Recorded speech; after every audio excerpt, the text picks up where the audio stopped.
నేను బీడీల చెంగమ్మని తాటాకు చేప ఎలా వేయించాలో చూపిస్తాను. తాటాకు చేప ఇది. దీన్ని కట్ చేసుకోవాలి, బాగా ఇలా ముక్కలు చేసుకోవాలి. కట్ చేసి చూపిస్తాను. వేయించాలి, ఈ చేపని వేయించుకుంటే బాగుంటుంది.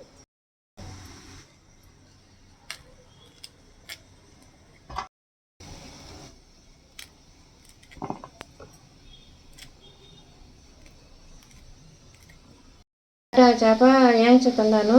ఈ వేయించుకునేటప్పుడు ఈ ముక్కలు అన్నీ కట్ చేసుకొని ఈ తోకలు తీసేవాళ్ళు, ఈ తలకాయ పారేవాళ్ళ, ఈ ముక్కలు ఇవి కూడా కట్ చేసుకునేవాళ్ళు. నీట్గా కట్ చేసుకునేవాళ్ళ.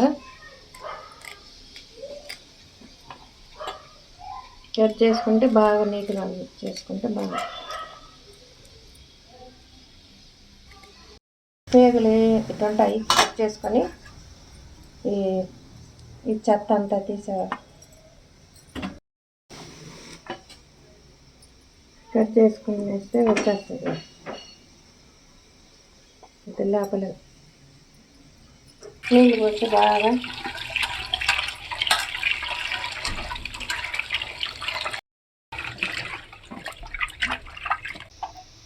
చూడండి, మా దగ్గర గలీజ్గా నీళ్ళు వస్తాయి దాంట్లో. చూడండి, తెల్లంగా కడిగేసేవాళ్ళ, ముక్కలు తెల్లగా వచ్చేవాళ్ళ. ఇంత నూనె పోసుకుంటే చాలు. కాగిందండి, ఇదిగో చేప ఇలా వేసుకోవాలి.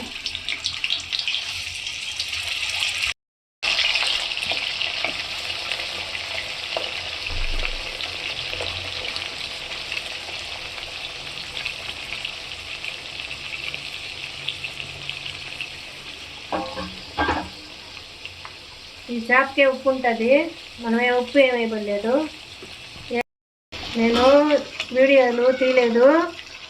కాశీ, అయోధ్య, ఓంకారేశ్వరం, మహాకాళేశ్వరం,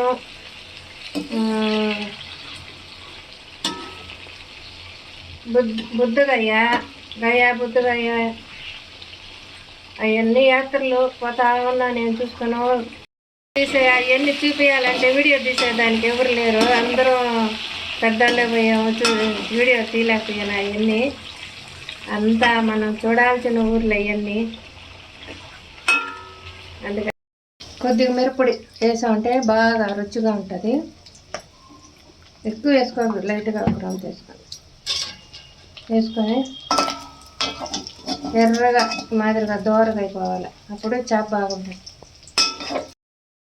చూడండి, ఇదిగో ఈ మాదిరిగా ఎర్రగా అయిపోయింది. మిరప్పొడి కొద్దిగా చల్లేసాం కదా, ఇంకా రంగు వస్తుంది. చూడండి, ఈ మాదిరిగా ఎర్రగా వేయించుకున్నాం. పచ్చడి, శనక్కాయల పచ్చడి, మినపప్పు పచ్చడి, రసం, పులుసు ఏం చేసుకుని నంచుకుంటే సూపర్ ఉంటుందండి ఈ చేప. నా వీడియో చూసిన వాళ్ళకి ధన్యవాదాలండి.